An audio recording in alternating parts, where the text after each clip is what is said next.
Sa aklat po ng Roma Kapitulo 10, talatang 11 at 12. Sapagkat ang taong nananampalataya ng puso sa ikatutuwid at ginagawa sa pagitan ng bibig ng papapahayag sa kaliligtas. Sapagkat sinasabi ng kasulatan ng lahat ng sa kanya nagsisampalataya ay hindi mapapahiya. Sapagkat walang pagkakaiba ang Hudyo at ang Griego, sapagkat ang Panginoon din ay siyang Panginoon ng lahat, at mayaman siya sa lahat ng sa kanya'y nagsisitawag. Sapagkat ang lahat ng nagsisitawag sa pangalan ng Panginoon ay maliligtas. Pagpapala po sa atin sa muling pagkarinig ng kanyang banal na salita. Good morning po mga kapatid. Isang mapagpalang araw po muli ang pinagkaloob po sa atin ng ating mahal na Panginoon. At binigyan po tayo muli ng hininga ng buhay upang ating muling magamit po na ipagpuri at ipagluwalhati sa Kanya, ating po siyang sambahin sa Espiritu at katotohanan. Hindi po mga kapatid, isang pagkakataon muli sa atin, pag tayo po yung ginigising sa tuwing umaga, isang pagkakataon muli sa ating mga kapatid na maituloy yung ating ministeryo, na makapaglingkod sa Kanya at gayon din sa ating mga kapatid sa pananampalataya. Naniniwala po kayo mga kapatid, na pati yung buhay mo, sa Diyos yan 100%. At bahagi ng yung paglilingkod sa Diyos, yung painitin mo rin yung kapwa mo mananampalataya. Para sila ay magpatuloy din sa paglilingkod sa Panginoon. Gaya po ng ginawa natin nung nakaraang Biyernes. Nasiyahan po ba kayo sa gawain natin nung Biyernes mga kapatid? Nabusog po ba kayo sa ating mensahe? Ngayon po mga kapatid ay ating tunghayan ng isa pong pag-aaral na ginamit po sa aklat ng Roma, Kapitulo 10, talatang, inilagay ko na lang po dito, ay sa 11 hanggang 13. Palagay ko po, hindi mababasa sa likod. Nababasa po ba sa likod? Ang kaya pa, medyo malabo na. Malabo na po. Kasi naasahan ko projector na malaki. Yan.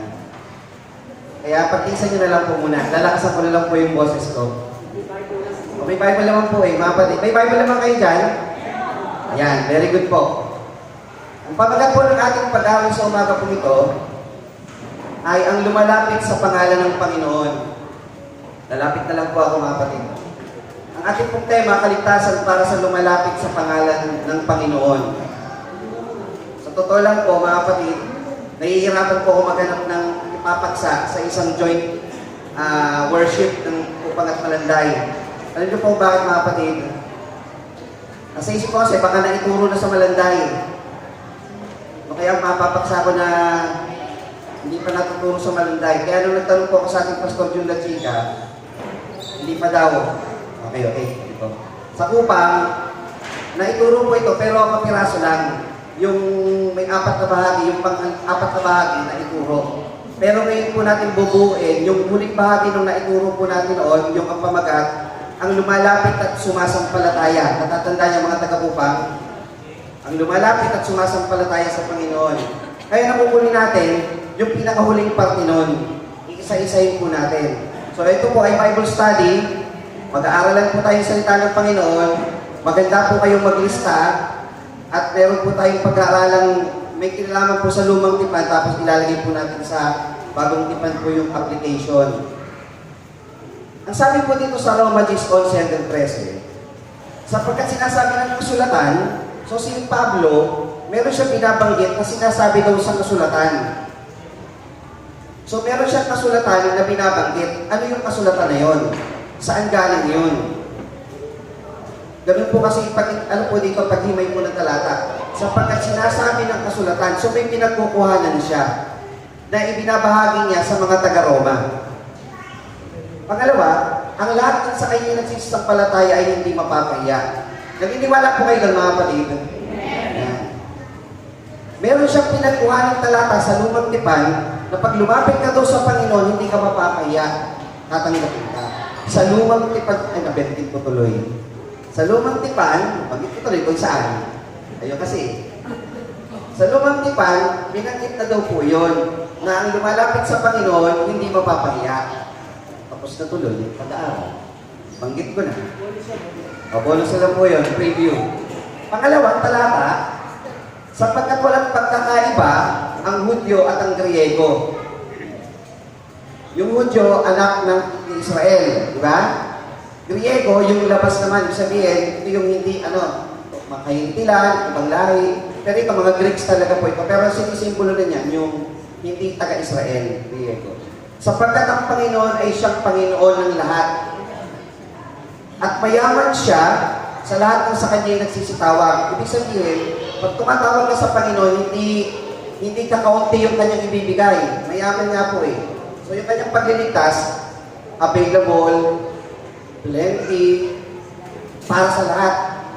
So kung tumawag sa Panginoon, bibigyan ka, tumawag ka lang ng totoo sa Kanya. Sapagkat ang lahat ng nagsisitawag sa pangalan ng Panginoon ay mga liligtas. May nakausap po ako noon pa, tungkol pa doon sa ibang mga hindi makapatid sa pananampalataya. Ang palikulan ko po dito, mga kapatid. Nakapanood na naman kayo ng basketball, di ba? Shoot.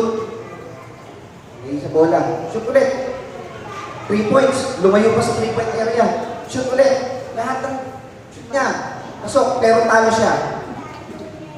Alam niyo po bakit siya talo? Wala siya sa tamang court. Ang laban po nandun sa court na yun. Kahit anong shoot mo, pero wala ka sa tamang court, no count yun, mga kapatid.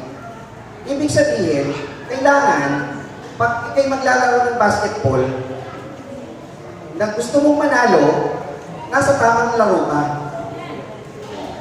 Sa pananampalataya, mga kapatid, kung gusto mong maligtas, dapat nasa tamang Diyos at tinatawagan mo. Di ba?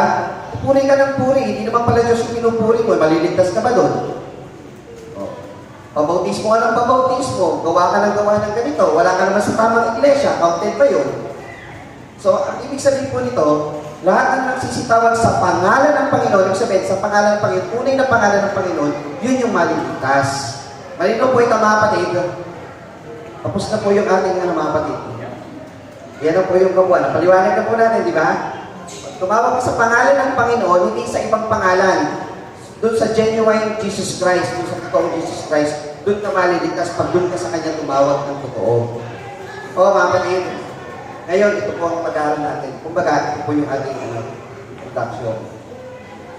Bibigyan muna natin ng dagdag kaalaman muna. Alam niyo po yung tinatawag na lex talionis. Iyan ko lang po kayo ng konting Sino may alam po dito? Lex talionis. Ang ibig sabihin po niyan, yan yung principle of eye for an eye, tooth for a tooth. Pag ikaw ay sinaktan sa kaliwang braso, saan mo siya sasaktan? Kaliwang braso. Pag ikaw ay ninagawa ng baka, anong kukunin mo sa kanya? Baka din. Kung lalaking baka yun, lalaking baka rin yun. Lex talionis yun, equal punishment pa tawag doon, o equal na pagganti sa kapwa mo. Lex talionis tawag doon. Ngayon, meron po pinanggit, mga kapatid. Dagdag-alaman lang po muna bago doon sa, babalikan natin yung Roma mamaya. Sabi po doon sa Exodo 21 hanggang 23, 21, 23 hanggang 27, dapat kapag kung mayroon anumang karamdamang sumunod, magbabayad ka nga ng buhay kung buhay. Lex talionis po ito eh. Mata kung mata, ngipin kung ngipin, kamay kung kamay, paa kung paa. Sunod, paso kung paso, sugat kung sugat, bugbog kung bugbog. At kung saktan ng sino man ang mata ng kanyang aliping babae, o ang mata ng kanyang aliping babae at babulag, ay kanyang palalaya ito sa kanyang mata. Ibig sabihin, yung alipin din ng kapwa mo na nakakit sa alipin mo, ganun din ang gagawin mo ron. Kahit hindi direct sa'yo. At kung kanyang bungalan, ano yung bungalan? Sunod to, tanggalan yung pen, bungal. Kung kanyang bungalan ang aliping lalaki o babae ng kanyang kapwa, ganun din ang gagawin mo sa alipin niya. Ito kaaway mo. Itong kaaway mo, sinuntok yung alipin mo na bungalan. Eh, susuntukin ko rin yung alipin niya, kung bungalan ko, ilang ipin ang natanggal dito, dapat ganun din. Kasi dapat pantay mo yun eh. Eh, sumobra. 3 natanggal dito, 4 ang natanggal ko sa kanya. Gagawin niya rin sa akin yung bawasan niya rin ito. Ganun po yun. Ganun sa lumang tipan ng nakasulat yun. Yun po talaga yun, mata kung mata. Kung kaliwang mata ang nadali, kaliwang mata rin yun. Eye for an eye, tooth for a tooth. Kaya tooth for a tooth, ngipin kung ngipin. Kung bungalan, kung bungal, maraming ngipin, maraming ngipin din ang kukuhanin. Ganun po yung sistema. Ngayon, eto yung tanong. Sabi dun sa Deuteronomio, bibigyan ko kayo ng palaisipan. Deuteronomio 32:35. Lumang tipan pa rin. Ang sabi, ang paghihiganti ay akin. At kayo din ang gantimpala sa panahon na madudulas ang kanyang mga paa sapagkat ang araw ng kanilang pagdadalita ay nalalapit at ang mga bagay na darating sa kanila ay mga mamadali. Kung sinasabi dun sa Exodo, eye for an eye, tooth for a tooth, bakit pagdating dito lumang tipan din ang paghihiganti akin? Di ba parang magkalaban? Magkalaban ba? Di ba magkatugma? Mag-isipan niyo mabuti. Lumang tipan ko pareho ito Sa kabila, ang sabi, pag sinaktan ka ng ganito, sasaktan mo rin siya ng ganito. Pero sa kabilang aklat naman, Deuteronomio, ang paghihiganti ay akin. O, bibigyan ko kayo ng mga 5 segundo para mag-isip natin. Paano natin isusuheto yung 2 talata? Sa kabila, pwede mong gawin yun. Kinuhanan ka ng baka, kukuhanan mo rin siya ng baka. Gagantihan mo, di ba? Pagka pinasok ka, papasuhin mo rin. Pero dito sabi, ang paghiganti ay akin. Pagbigyan kayo ng 5 segundo.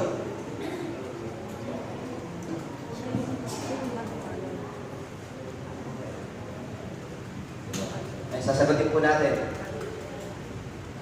Sa Exodo 21, ang ibig sabihin po nun, ang tao binabalaan na huwag gumawa ng masama sa kapwa. Kasi kung gagawin ko ito sa kapwa ko, yun din ang mangyayari sa akin. Okay po? So, ang matakot doon dapat yung unang gagawa. Ang sinasabihan doon, huwag kang mag-umpisa. Kasi pag inumpisa mo, yun ang mangyayari sa iyo. Mape-prevent kang gawin sa kapwa mo yun. Dito naman sa kabila, ang sinasabi naman, kung ikaw naman ang gawa nun, huwag kang gaganti. Pagpasa Diyos mo.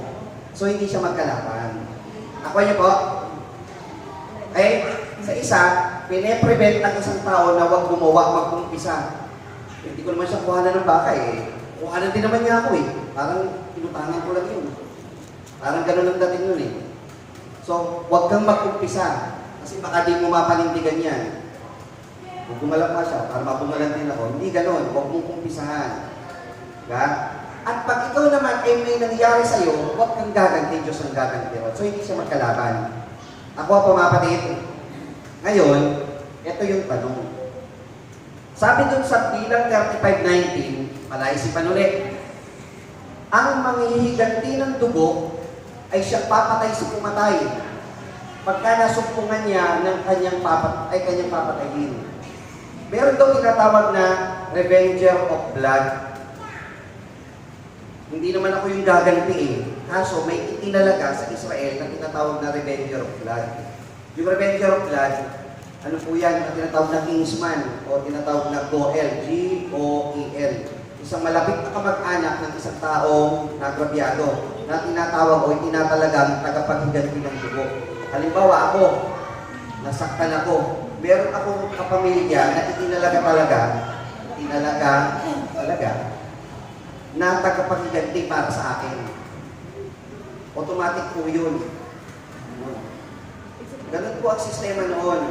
Kaya po, ang maghihiganti ng dugo ay siyang papatay sa pumatay. So kung ako nakapatay, magtago na ako. Bagaman sinasabi na ako gaganti, may itinalaga na talagang gaganti sa akin at papatay sa akin. Yun. Diba? Ang hirap po na, gusto mo po sa panahon noon, na ganito ang sistema. Yan, yun po yun. Revenger of blood. Sa ibang talata, the Avenger of blood. May Avengers talaga sa Biblia, Avengers. Avenger of blood o the Revenger of blood. Ngayon, paano kung ang nagawang pagpatay ay hindi sinasadya?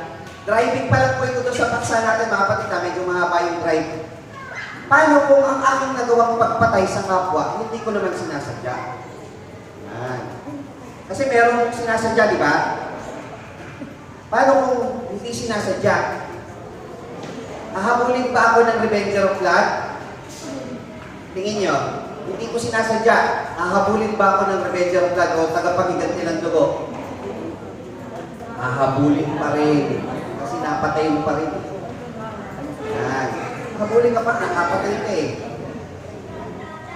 Ngayon, pag-aaralan natin ito, itong ganitong sistema. Yung mga ganong tao, di sinasadya, nakapatay, nakagawa ng kasalanan, kasi hinahabol siya ngayon. Pag-aaral pa po ito eh, kapatid. So isa-isayin natin yun. Ito yung balangkas po ng ating pag-aaralan. Una, babalik tanaw natin yung kasaysayan noon. Una, mga tanong lang muna eh. Ngayon, babalikan na natin yung pagkakasunod-sunod ng kasaysayan kung paano po nangyari yung mga ganong sistema.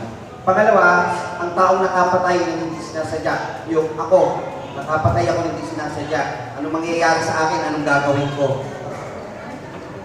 Ano ang gagawin ng tagapaghiganti ng dugo? Anong trabaho niya? Tapos, may tinatawag na lungsod panggulan o lungsod pampunan. O sa English, yung pinag-aralan natin sa Kupa, tawag yan, the City of Refuge. The City of Refuge. History muna tayo. History, the man who murdered unintentionally, English. Pangalawa, the Revenger or the Avenger of Blood. Pang-apat, the City of Refuge. Sa Exodo 21-23, balikan natin. Datapat kung may anumang karamdamang sumunod, magbabayad ka nga ng buhay kung buhay.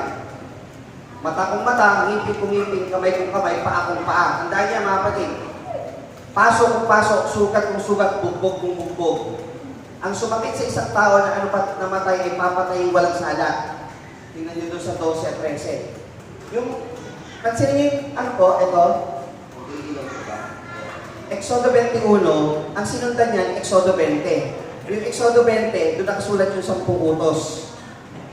Tandaan niyo? Ito ang 10 utos. Pagkatapos ng isang kapitulo 21 na, yung mga ibang alituntunin ang binigay sa Israel sa pamamagitan ni Moises.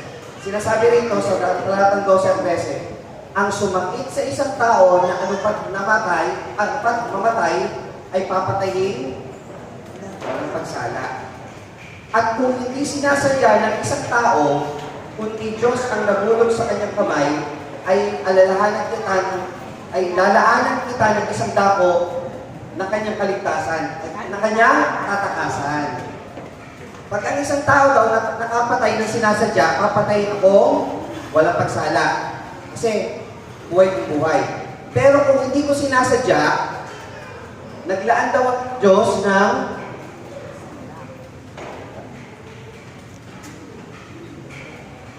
naglaan ang Diyos ng isang dako na kanyang tatakasan. Meron pala akong pwede pang gawin. Yung taong nakapatay ng sinasadya, meron akong pwedeng takasan, puntahan. Pansinin niyo po yung mga aklat mga patida, tuloy-tuloy po ito. Exodus po tayo nag-umpisa. Pagdating po doon sa highlight natin, lalaanan kita ng isang dako na kanyang tatakasan. Sabi po doon sa sa talata nito, ang Diyos naghanda na. Yung mga ibang mga aral natin, mukhang nakikita na yung drive ko saan patungo ito. Isa daw nagkasala na hindi sinasadya, meron daw siyang pupuntang isang lugar na pwede niyang takasan. Naghanda na daw ang Diyos. Bilang 35:6, at ang mga bayan na iyong ibibigay sa mga Levita ay ang 6 na bayan na ampunan na siya ninyong ibibigay na matatakasan ng nakamatay ng tao. Ang mga Levita, mga kapatid, tatandaan nyo, sa 12 tribes of Israel, lahat ng 11 na yon may nakalaang lupa kung saan sila tatahan, di ba? 12 tribes of Israel, pero yung Levita wala nakalaan na lupa sa kanila. Ang ibinigay lang sa kanila ay natrabaho ay mag-ayos ng kampamento ng tabernakulo. Pero may ibinigay sa kanilang 6 na syudad, 3 na syudad, na kung saan sila mamamahala. 6 na lungsod na tinatawag na ampunan. Doon daw tatakas ang isang taong nakapatay ng hindi sinasadya. Okay? Ang mamamahala po nun ulit, anong lahi? Levita. At bukod sa ito ay magbibigay kayo ng 4 dalawang bayan. So, iba pa po ito. Doon na muna tayo sa 6 na bayan na ampunan na ibibigay na matatakasan ng nakamatay ng tao. Ito po yung hindi sinasadya. Ngayon, bilang 35 ng 11. At pipili nga kayo ng mga bayan na maging mga bayang ampunan sa inyo. Pipili ng mga bayan na magiging tatakasan. Upang ang nakamatay ng tao na pumatay ng sinumang tao na hindi sinasadya ay makatakas doon. May sabihin, yung tao na hindi nakapatay, makatakas. 35, 12, 13. At ang mga bayan niyo ay magiging sa inyo pinakaampunan laban sa manghihiganti. Sa inyo ay pinakaampunan laban, ibig sabihin, to prevent na ikaw ay mapatay ng manghihiganti ng dugo. Nakuha niyo po? Hanggang sa maitayo ang kumpisana ng katulan. So ako, na nakapatay ng di sinasadya, magtatago ako rito sa lungsod ampunan habang nililitis yung kaso. Safe ako doon. At ang mga bayan na yung ibibigay ay 6 na bayang ampunan. 6 lang. So may 6 na lungsod ampunan, ibig sabihin madaling puntahan. Ang Israel ay napakalaking bansa. So naglagay ng 6. Ibig sabihin, sa anong parte ka man ng Israel, may matatakbuhan ka. Available para sa'yo. Hindi yung taga-upang ako, ang lungsod ampunan na tatakbuhan ko, nasa Bulacan pa, bago pa siguro makatakbo, nahabol na ako. No? So, naglagay ng 6 para ako ay may mapuntahan. Tandaan niyo po ito, no? Word ito, no? Madaling puntahan, madaling marating. Magbibigay kayo ng 3 bayan sa Dakoro ng Jordan at 3 sa bayan na ibibigay sa inyo sa lupain ng Kanaan. Siyang magiging bayang ampunan. Sa mga anak ni Israel, take note yung pauntong mga kapatid. Sa mga anak ni Israel at sa taga-ibang lupa at sa nakikipamayan sa kanila ay magiging ampunan ang 6 na bayan ito. Balikan po natin pagsambatayan natin. Gs 12. Sapagkat walang pagkakaiba ang Hudyo at ang Griego, sapagkat ang Panginoon din ay siyang Panginoon ng lahat at mayaman siya sa lahat ng sa kanya'y nagsisitawag. Sabihin, pwedeng pumunta doon, gaya ng pagtawag natin sa Panginoon. Ang pagtawag ko sa Panginoon, kailangan pag-Israel ka lang o tayo rin pwede. Hindi tayo tagabayan ng Israel. Pwede rin, di ba? So yun po yun. Kahit pala hindi taga-Israel, pwede ka rin magpunta ron kung ikaw ay nakapatay ng hindi sinasadya. Pwede. Walang itinatanging tao, yung lungsod ampunan. Tandaan niyo po yun. Babalikan natin ulit ito. Sabihin, available, pwedeng puntahan ng madali. Pangalawa, walang tinatanging tao. Ano pa katangian ng bayan ng lungsod ampunan? 35-25. At iniligtas ng kapisanan ang nakamatay sa kamay ng mga hihiganti ng dugo. So kung tayo, kung daw ito yung lungsod ampunan, may lumapit sa atin. Ano gagawin natin sa lumapit? Ampunin. Hindi natin siya pagkakanulo sa ano, sino ka? Diba? Mamadamay ka dyan. Ampunin yun, isa-safety mo yun. At siya'y pababalikin ng kapisanan sa kanyang bayang ampunan na kanyang tinakasan. At siya'y tatahan doon hanggang sa pagkamatay ng Pangulong Saserdote na pinahiran ng Banalangis. Ang kanyang katulad po, hanggat hindi pa namamatay yung saserdote, hindi siya aalis doon. Safe siya doon. 26-27. Ngunit kung ang nakamatay ay lumabas sa anumang dahilan, lumabas to sa ampunan, sa anumang dahilan, sa hanggan ng kanyang bayang ampunan na kanyang tinakasan, at masumpungan siya ng manghihiganti ng dugo, ayan. Pag ikay safety na, nasa loob na ng lungsod ampunan, ano dapat mong gawin? Stay inside. Makita nyo na kung saan patungo ito, no? Stay inside. Pag ikay lumabas, ay hindi ka na namin sagutin. Lumabas ka eh. Basta pag nasa loob ka, ano ka namin? Safety ka rito. Diba? I-ano ka namin? Ano? Guaranteed. Garantisado. Safe ka rito. Walang mangyayari sa'yo. Pero pag nasumpungan ka, ano mang dahilan, lumabas ka, ay hindi na namin sagutin yan. Ay hindi siya magiging salarin. So tayo, hindi na tayo salarin. No? Hindi na, wala na tayong wala na tayong pananagutan sa kanya. Lumabas ka eh. Ganun po yun. Ikaw ay ligtas habang ikaw ay nasa loob ng lungsod ampunan. Ang haba ng introduction mo. So, papakita lang natin muna yung lungsod ampunan. Hindi po mahaba itong pag-aaral na ito, mga kapatid. Gusto lang natin ipakita yung kasaysayan, tapos saka natin dadalhin sa bago. Ganito po yung itsura nun. Yung mga lungsod ampunan, syudad talaga siya, parang Jericho. Kung naalala niyo yung lungsod ng Jericho, ang mga lungsod po kasi noon, talagang malalaki yung pader. Sinasarado pinto. Pero ang lungsod ampunan, bukas ang pinto po niya. Bakit po laging bukas ang pinto niya?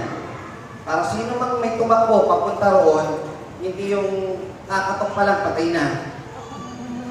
Bayo ba? Dire-diretso lang, pasok ka lang. Bukas ang pinto para ikaw ay makapasok sa lungsod ampunan para hindi ka mapahamak. Meron pa nga po ito, mga kapatid. Balikan lang po natin. Alam niyo po ba, itong lungsod ampunan, meron pa po itong mga signboard. May mga talata pa po dyan. Naglalagay pa sila ng signboard. May arrow pa yun.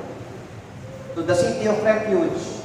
Ganon. So, pag ikay tumatakbo, hindi ka rin maliligaw. May mga signs pa yun. At meron pa yung lawak ng kalsada. Mas malawak ang kalsada ng papuntang city of refuge kaysa doon sa pagkaraniwang kalsada. So talagang wala kang alibay na hindi ka makarating. Mapupuntahan mo talaga. Hindi ka maliligaw. May mga senyas yun eh. At itong ginawa ng Israel na ito, ginawa ng Panginoon sa Israel, kinopya rin ito ng mga nasa Middle East. Hanggang ngayon, meron pa po silang city of refuge. Kinokopya po nila ito.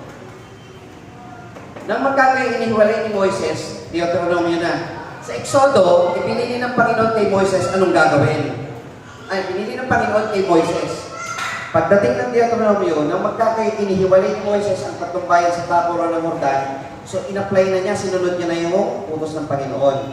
Sa dakong sinisikatan ng araw, upang nakamatay ng tao ay tumakas doon na nakamatay ng kanyang kapwa na hindi sinasadya. At hindi niya kinapopootan ng panahon na karaan. At sa pagtakas sa isang bayan ito, ay mabuhay siya. Sa makatwing bagay, ito yung unang tatlong bayan. Beser, Ramon, Golan. 19:3 and 4. Ikaw ay maghahanda sa iyo ng 100 o sa iyo ng daan. Pagtatatluhin mong bahagi ang hangganan ng lupain. So kung ang lupain, tatatluhin mo yun para malawak. Na ipinamamana sa iyo ng Panginoon mong Diyos upang matakasan ng bawat taong nakamatay tao. Matakasan ng bawat nakamatay tao. At itong ang bagay ng nakamatay tao, natatakas doon ang mabubuhay. Sino mang makapatay sa kanyang kapwa na di sinasadya, at hindi niya kinapootan ng panahon na karaan. Wala naman akong galit sa kanya eh. Hindi nga lang talaga sinasadya. Ano ba yung mga yun? Sa ngayon, ano ba yung mga instances na yun? Napatay mo, di sinasadya. Ha? Halimbawa, nagtatalo lang kayo. Tatapilo, bagok yung ulo. Di sinasadya. Ano naman kayo? Kaya, ano pa ba yung mga ano yan? O yan, palakol, napukol, tumansik. Tama. Hindi mo sinasadya. Nasagasaan. Yan. Self-defense. Yan. Mga kapatid, parang ang nangyari, sabi ko di sinasadya, parang pinagpaplanuhan. Sabi ko di sinasadya, parang ang ganda ng script, parang pinagplanuhan. Hindi po sinasadya. Kasi hindi sinasadya, for sure. Ibig sabihin, yung pagpunta sa isang city of refuge, walang balakid, walang posibleng di mo mapuntahan, madaling puntahan. 1956, gaya ng isang tao na yumaan sa gubat na kasama ng kanyang kapwa upang pumutol ng kahoy. At sa kamay niya na pumapalakol upang pumutol ng kahoy, tama. Ay humagpos ang patalim na tatangan at umagsak sa kanyang kapwa na ano ba't namatay. At tataka siya sa mga bayan niyo na siya, upang siya ay mabuhay. Tama pala ang bata natin, no? O, Kung puputol ng kahoy, ay nabagsakan siya ng puno, huwag na yung palakol. Masakit, baka mamatay siya ron eh. Hindi ganun din, patay din pala. O, di ba? O, ito yung sabihin, meron siyang pupuntahan. Baka habulin ng tagapaghiganti ng dugo ang nakamatay samantalang ang puso'y nag-aalab at siya'y kanyang abutan sapagkat ang daan ay mahaba at siya'y sakta ng malubha at siya'y di marapat patayin sapagkat hindi niya kinapuputan ng panahong nakaraan. Ngayon, ito po yung anim. Ito po yung bayan ng Israel o bansa. Meron pong anim na bayan. Yan po yung napaka-strategic po ng location ng mga city of refuge. So kung taga dito ka sa baba, yun ang tatakbuhan mo. Taga dito ka, punta ka dito. So mayroong mga bayan na madali mong pupuntahan. Ang kagandahan pa nito, nung ni-research po natin ang ibig sabihin ng mga bayan, yung Kadesh, ang ibig sabihin daw nun, a holy place or righteousness. Yung asa si Sichem, ang banggit pala sa pangalan ng Sichem, Shechem. Oo, Shechem. Kaya siya na si Sister Shechem. Yan naman. Kasi ang basa dyan, putol po yun. Shechem. Shechem. Sa ating kasi Sichem. Shechem. Hebron means fellowship. Shoulder. Shoulder to lean on. Bezer means stronghold o yung tanggulan. Yung Ramot means exalted heights. Sabihin, pag nandun ka na, itaas ka. Yung Golan means joy. Pag nandun ka, masaya ka. Ligtas ka eh. Ang ganda ng mga pangalan ng lugar, parang nakababagay talaga bilang isang city of refuge. Josue 21:3. Ito na yung ulit parte ng lumang tipan sa city of refuge na ito. Mula nga talatang 1, Pikulo 20. Si Moises sa Exodo, sinabihan ng Panginoon, pag may nakapatingin di sinasadya, naglaan ng Panginoon ng isang lugar na tatakasan. Itinayo ito ni Moises, yung unang 3 bayan. Itinuloy ito ni Josue nung namatay na si Moises. Ito po yung 6 na bayan. At ang Panginoon ay nagsalita kay Josue na sinasabi, magsalita ka sa bayan ng Israel, sabihin mo, italagam ninyo sa inyong bayang ampunan na aking sinalita sa inyo sa magitan ni Moises, upang matakasan ang nakamatay na nakapatay sa sino man na hindi sinasadya at hindi pusa, magiging ampunan sa inyo laban sa manghihiganti ng dugo. Malinaw po ba, mga kapatid, kung ano yung proseso? At siya'y tataka sa isa sa bayan yon at tatayo sa pasukan ng pintuan ng bayan at magsasaysay. So kung ako nakarating ako sa ampunan, magsasaysay sa mga pakinig ng matatanda sa bayan yon. So sa mga old tribe leader, sa mga matatanda sa bayan, mga tribe leader, doon ako magsasaysay. Siyempre, alaga namang pumunta ka doon, tanggap ka na agad. Sabihin mo ano nangyari. Di ba? Ano, tatambay ka lang doon. Bakit dito? Tambay lang po. Show your reason. Para ipagtanggol ka, di ba? Aminin mo nangyari. At kanilang kukunin siya sa bayan at naipagsasama nila. At bibigyan nila siya ng isang dako upang siya'y kumaan sa gitna nila. So pag naisa-isay mo na kung ano nangyari, bibigyan ka ng ampunan ng isang bahay dako, doon ka kasama ka na nila. Safe ka na rito, garantisado.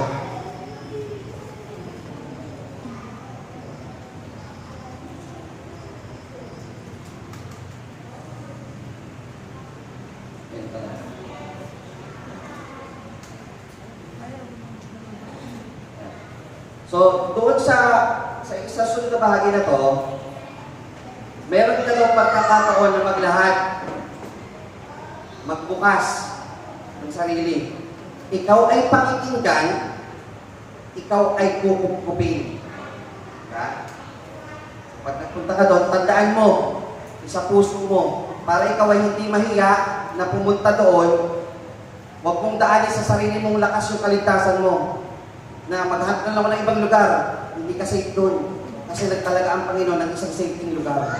Doon ka lang pupunta. Pag hindi ka doon nagpunta, hindi ka garantisadong safety ka. Doon ka lang pupunta para safe ka. At pagpunta mo doon, huwag kang mag-alala. May pagkakataon ka rin maglahad, ikaw ay pakikinggan, at ikaw ay kukupkupin. At kung siya'y habulin ng mahihiganti ng dugo, hindi nga nila ibibigay ang nakamatay sa kanyang kamay. Yan.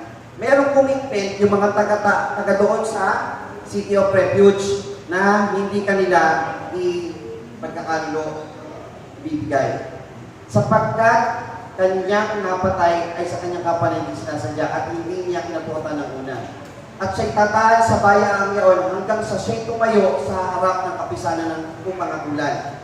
Hanggang sa hindi pa tapos litisin yung kaso mo para mapatunayan hindi mo siya napatay ng hindi sinasadya. Doon ka lang, kapatid. Doon ka lang, huwag kang aalis doon. Pag umalis ka, anong nangyari sa'yo? Mapapatay ka doon, mapapahama ka. So, doon ka lang sa loob.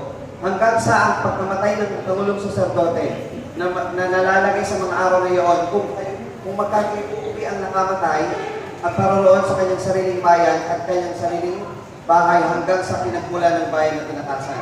Pwede ka na umuwi after. Verse 7. At kanilang ibinukod ang, so ito yung 6. Sete, Sichem, o basta Sichem. Hindi po Chem. Sichem. Huwag talaga Sichem. Hebron, Beser, Ramot, Gaulon. Hindi po Gaulon, Gaulon. Yan po yung 6. 6. Verse 9. At ito ang mga itinalagang bayan sa lahat ng mga anak ni Israel. At sa mga taga-ibang lupa na tumatahan sa gitna nila ng sino mang nakamatay ng sino mang tao na hindi sinasadya ay makatakas doon at huwag mapatay ng kamay ng mga higanti ng dugo hanggang sa naharap sa kapisanan. So ito po yung karaniwang itsura noon. Takbo ka, punta ka dyan sa loob niyan, safe ka. Okay? Ngayon, mabalikan na natin po yung ating ano. Ngayon pa lang po tayo pupunta doon sa pagsambatayan natin, mga kapatid.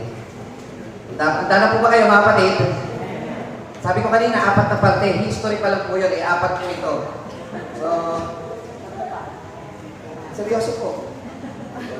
Wala naman po tayong ano rito, inahabol na oras eh. Kailangan po natin dito. Di ba, Pastor Perger, kailangan natin ito. Kaya, sabi po dito, sa sinabi ng kasulatan, ang lahat sa kanyang nagsisisampalataya ay hindi mapapahiya. So dapat daw, ikaw ay naniniwala na pagka ikaw ay sa bawat tao ay pinaliwanag ito sa Israel. Pag ganito nangyari, kung ikaw ay nakikinig doon sa tagapagsalita, gaya ni Moises at ni Josue, alam mo kung anong gagawin mo pag binangyari. Eh kung ikaw ay taga-Israel, hindi mo pinakinggan yung bilin ni Moises at ni Josue may nangyari. Hindi mo alam kung anong gagawin mo. Ano kaya kung mangyari? Ay mayroon palang pupuntahan, hindi ko alam eh. O, di ba? Wala man na nagsabi sa group chat. Hintay ka doon, pinipili na nga rito. Di ba? Walang sisihan.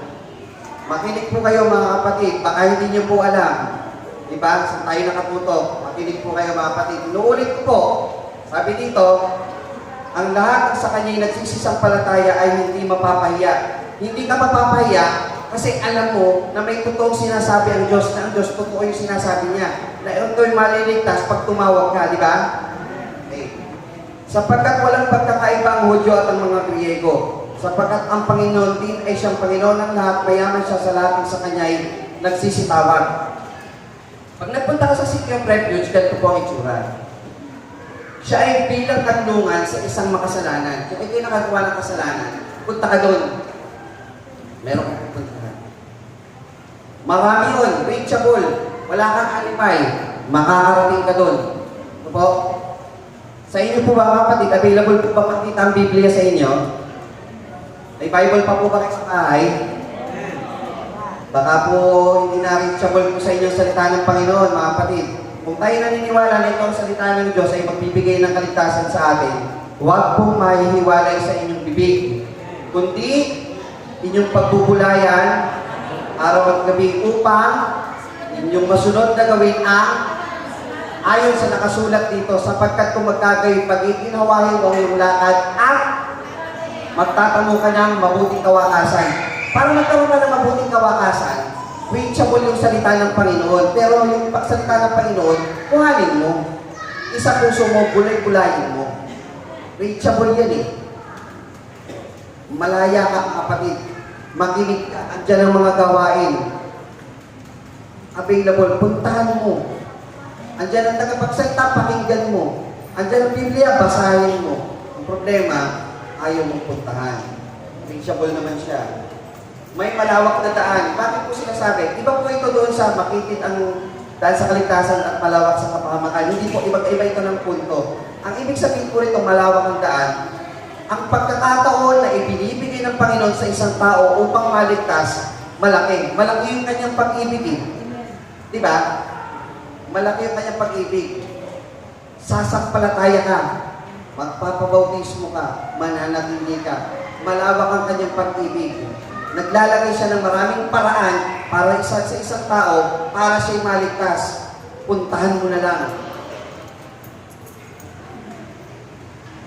Habang ikaw ay nasa loob, mga kapatid, ligtas ka. Sabi po doon sa Efeso, binanggit po natin ng Biyernes, sapagkat ang lalaki ay ang pangulo ng kanyang asawa, gaya naman ni Kristo na pangulo ng iglesia, na siyang tagapagligtas ng katawan. Ilan po ba ang katawan ng Panginoong Jesucristo? Isa. Ilan po ang ililigtas ng Panginoon ng katawan? So pag wala ka dun sa katawan na yun, maliligtas ka ba? Parang humina na, mga kapatid. Huwag kayo magbigay ng konsiderasyon. Magbigay kayo ng katatagan ng puso. Magkaroon kayo ng katatagan ng pananampalataya na totoo yung paninindigan natin. Pag wala ka sa iglesia ang tunay ng Panginoon, maliligtas ka ba? Hindi. Baliktarin natin yung tanong. Kung ikaw ay nasa tunay na iglesia ng Panginoon, nasa loob ka nito, maliligtas ka ba? Amen. Pag wala ka sa loob natin, mga kapatid, nasa loob ka, kang lalabas. Kang lalabas. Pag lumabas ka, napaalalahanan ka na, patay ka. May nag-aabang sa labas. Nakuha niyo, mga kapatid? May nag-aabang sa labas. Mapalad ka, nandito ka na, nasumpungan mo na, manatili ka sa loob. Hindi lahat ng tao nagkakaroon ng pagkakataon, mga kapatid. Bagamat malawak ang pag-ibig ng Panginoon, hindi lahat nakakapasok. Kasi hindi pa nila nabubuksan ang kanilang puso para pumasok sa loob. Huwag kang manangan sa sarili mong lakas na kaya kong maligtas sa sarili mong paraan. Huwag kang manangan na mabuti akong kapwa, sumusunod ako sa batas, sumusunod ako sa magulang ko, hindi ako na umaapak ng kapwa ko, pero wala ka namang pananampalataya. Hindi po sapat yan. Sapagkat kung walang pananampalataya, ay hindi maaaring maging kalugod-lugod sa Kanya. At dapat tumatawag ka sa tunay na Diyos upang ikaw ay hindi mapahiya. Sabi po sa panglima, may pagsunod ang namamahalang matatanda sa batas na nandoon. Pag ikaw daw ay pumasok, ito raw pinagsasama-samahan natin. May mga alituntunin sa loob. Hindi ka ipagkakanulo. Talaga niyo, mga kapatid, ipagkakanulo namin kayo dito, mga kapatid. Hindi namin kayo papahawak dito. Yan ang commitment po namin mga kaluluwa. Na kami, ang aming gawin, pag gusto nyo pumasok, welcome kayo, aalagaan kayo sa loob. Pupusugin kayo ng salita ng Panginoon. At kayo pananatilihin nasa loob ng iglesia ng Diyos. Pakikinggan kayo. Pakikinggan kayo. Nagkasala po ako, magsisi ka, pakikinggan ka. Diba? Idaing mo sa Panginoon. Sabi po doon sa talata sa Isaiah, sabi po natin, no? Ibabasahin, pupuprote. Sabi doon, sapagkat pinapaghiwalay kayo, ikaw at ang Diyos, magitan ng iyong kasalanan. Pagdating sa Juan, at kung siya'y maging mananamba, ay pinakikinggan niya siya. Pang-anim, hindi ka mapapahamak sa tagapaghiganti ng dugo. Hanggat nasa loob ka, safe ka, mga kapatid. Kahit pumatok siya dyan, nakapatay po siya eh. Hindi ka ibibigay. Kasalain ko eh. May proseso tayo eh. Diba? Ang sabi, dito siya sa loob. Dito siya sa loob. Kaya kayo, mga kapatid, dito lang kayo sa loob. Iglesia ng Panginoon. Dito lang kayo. Hindi kayo mapapahamak sa tagapaghiganti ng dugo. Ngayon, lagyan natin ng pampito. Lahat ay maaaring tumakbo patungo doon.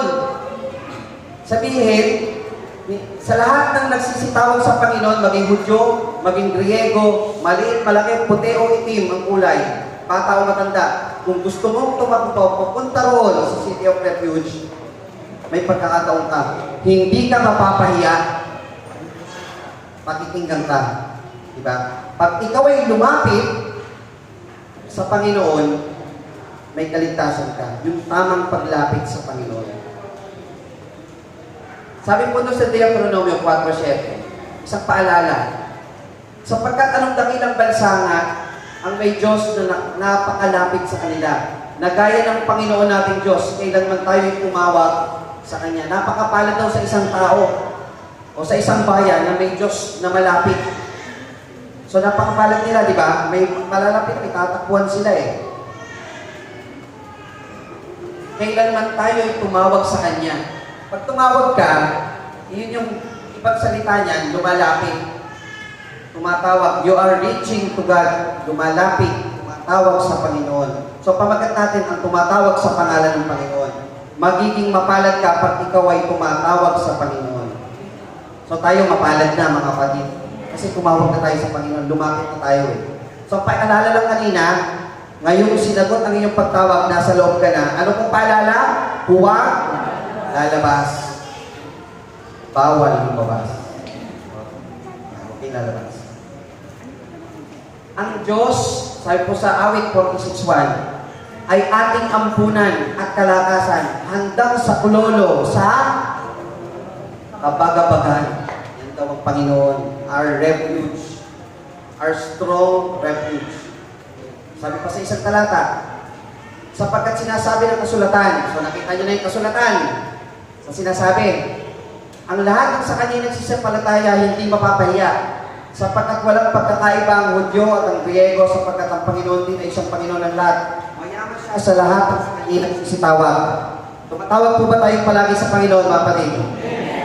Sapagkat ang lahat ng nagsisitawag sa pangalan ng Panginoon maliligtas. Kung gusto natin maligtas, tumawag tayo palagi sa Panginoon, sapagkat siya ay malapit. Bibigyan po natin tayo ng story sa pagtatapos po ng pag-aaral nito. Sa pagtatapos. Meron pong tinatawag sa Middle East na Sheikh. S-H-E-I-K. Sheikh. Tribe leader. True story po ito. Na ilahat po sa kupa. Sheikh. Sa akin po kasi, sa mga Hebreo, ang tawag nila sa matanda sa bayan, ng mga tribe leader, Rabbi. Rabbi. Ganun. Sa iba naman, Chief. Diba? Sa ano po? Chief. Ano? Na Chief. Ganun. Sa Middle East, may tawag na Sheikh o Sheikh. Sheikh. Meron pong magkaibigan, dalawang lalaki. Uusap po sila. Nag-uusap sila, masaya. Tapos dumating sila sa pag-uusap nila na yung pamapatid, pagwelo lang po ako. Kasi nung naano ko po itong storya na to, medyo ano talaga siya. Ibigan ko. Magkababata eh. Talo sila. Tapos, katulakan. Yung kaibigan, ikaw kasi eh. Hindi, ikaw eh. Kaibigan eh. Kapati ka naman. Nadulas. Yung kaibigan nyo. Pag-atras, bagsak, may kawayan. Patay. Ano gagawin ng nakapatay na hindi sinasadya? Ano po gagawin? Takbo. Saan po pupunta? City of Refuge. Pagtakbo niya ron, nakausap niya yung tribe leader, yung Sheikh. Ganun dito. Pupupin niyo po ako. Kapatay po ako ng di sinasadya. Ano ba nangyari? Kwento niya. Yung kinuwento ko. Ito po nangyari. Ito lang po talaga sinasadya eh. Ano ginawa mo sa bangkay? Natakot po ako eh. Iwan ko na po doon. Sakit nun, kaibigan mo eh. Siguro sa kaba mo, nanginginig ka pa, hindi ko alam pa paano gagawin nun. Takbo ka eh. Alam mo sa puso mo eh, may pwede kang takbuhan eh. At gusto mo siyempre, iligtas yung ano mo eh. Sarili mo eh. Takbo. Ito ba yung sinasabi mo? Totoo po. Kung ikaw ay, ang salita nila, kung ikaw ay sumusumpa ng puso na tuloy sinasabi mo, hindi mo sinasadya, wala kang tanim na galit doon, sige, dito ka sa loob, ligtas ka rito. Kinupok siya. Ito na yung tagapagbigan din ng Diyos. Ano nangyari doon sa ano? Kamag-anak nila patay. Sino pumatay nito? Nakita namin si ano, kaibigan yan. Saan nagpunta doon? Ay na. Punta sila doon sa ano, City of Refuge. Alam din nila eh. Kinatok. Hindi nung pagkatok. Andyan po ba si ano? Sabi ng tribe leader. Bakit? Nakapatay po yung lalaki yan. Hindi. Hanggat nasa loob siya dito. Ligtas siya. May proseso tayo. Hindi niya sinasadya. Dito siya. Hindi niyo po naiintindihan. Nakapatay po siya ng tao. Pinapaunawa, di ba? Ilabas niyo po siya. Para po siya ay makapanagot sa kanyang kasalanan. Hindi. Kami po ay nasa isang bahaw. Naninindigan kami, hindi siya lalabas dito. Hanggang sa hindi nalilitis yung kaso niya, hindi pa tapos. Hanggang nasa loob siya, ligtas siya, hindi siya mapapaka. Hindi niyo nga po naiintindihan. Nakapatay po siya. Hindi ko naiintindihan. Nakwento niya na sa akin, pati yung pagtulak niya, patay talaga, alam namin. Hindi niyo po naiintindihan. Ang napatay po niya, anak niyo. Sabi ng tribe dito, paksa. Pakas kamay, ganun sa lupa. Kaya pala ilang araw na yung anak ko, di pa umuuwi. Tinupok ko pa to. Saan lang nakapatay sa anak? Kayo mga kapatid, anong gagawin niyo dun sa nagpunta sa inyo? Anak yung kaisa-isa yung napatay. Ha?